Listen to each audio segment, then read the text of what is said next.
बांग्लादेश में हिंदुओं पर हो रहे अत्याचार का एमपी में गुस्सा देखने को मिल रहा है, जहां सकल हिंदू समाज ने प्रदेश भर में विरोध प्रदर्शन करते हुए आक्रोश व्यक्त किया है। वहीं अब इस मुद्दे पर बीजेपी और कांग्रेस ने अपनी बात रखी है। नमन जी, सबसे पहले तो मैंने कहना चाहता हूँ आपसे कि जो कांग्रेस का जो आरोप है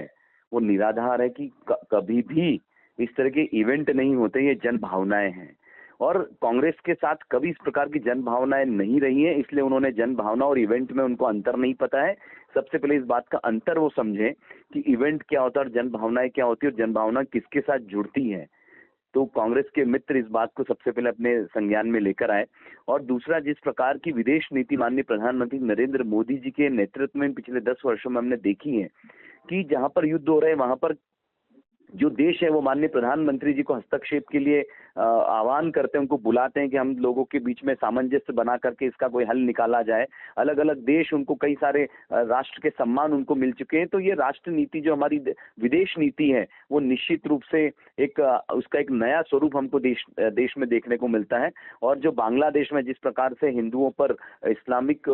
जो जिहादी हैं उन्होंने जो हमले किए हैं, व्यभिचार किए, हमारी बहनों के साथ जो दुराचार किया है, हमारे मंदिर तोड़े, हमारे संतों पर जो गलत आरोप लगा करके उन्हें जेल में बंद किया गया है, जहां हमारे एक समय पर 33% हिंदू पूर्वी बंगाल और बांग्लादेश में थे, आज घटकर के मात्र 8% बचे हैं। अगर इस प्रकार की घटनाओं को नहीं रोका गया तो निश्चित रूप से ये हिंदू समाज के लिए, हमारे लिए बड़ी, एक हम जिसको कहें कि बड़ी दुखद स्थिति है। लेकिन सौभाग्य से इस बात को लेकर के आज जिस प्रकार से 1 लाख से मुझे लगता है कि अधिकतम 2-2.5 लाख लोग आज इंदौर की सड़कों पर निकले हैं। सकल हिंदू समाज आज सड़कों पर था और जिस प्रकार से आक्रोश और जिस प्रकार से एकता का परिचय दिया है, तो निश्चित रूप से ये बात हम सबको समझनी चाहिए कि एक है तो सेफ है।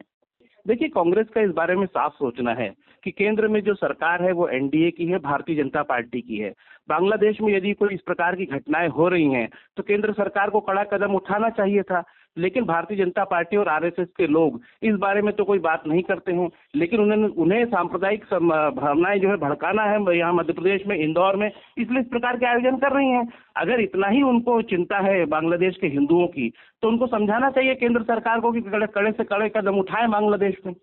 क्योंकि कांग्रेस की जो पार्टी है वो पूरी तरह से जिम्मेदार मानती है केंद्र सरकार को, क्योंकि केंद्र सरकार पूरी तरह से उस व्यक्ति की संरक्षक है, गौतम अडानी की, जिसको बांग्लादेश में अपनी बिजली बेचना है, उनको पावर प्लांट्स लगाने हैं, इसलिए वो बांग्लादेश की राजनीति में हस्तक्षेप नहीं करना चाहते। लेकिन चूंकि यहाँ इनको हिंदुओं की भावनाओं का शोषण करके उनको वोट बैंक बनाना है अपना, इसलिए इस प्रकार के आयोजन आरएसएस करती रहती है। धंधा अलग है, राजनीति अलग है, ये भारतीय जनता पार्टी अच्छी तरह से जानती है और अपने धंधा चमकाने के लिए वो बांग्लादेश में हस्तक्षेप नहीं कर रही है, लेकिन साथ ही साथ हिंदुओं की भावनाओं का शोषण कर रही है। अगर बांग्लादेश में हिंदुओं के साथ कुछ हो रहा है तो उस पर अगर कोई कार्रवाई नहीं हो रही है तो उसकी जवाबदार केंद्र की सरकार है, जो हिंदुओं का वहां पर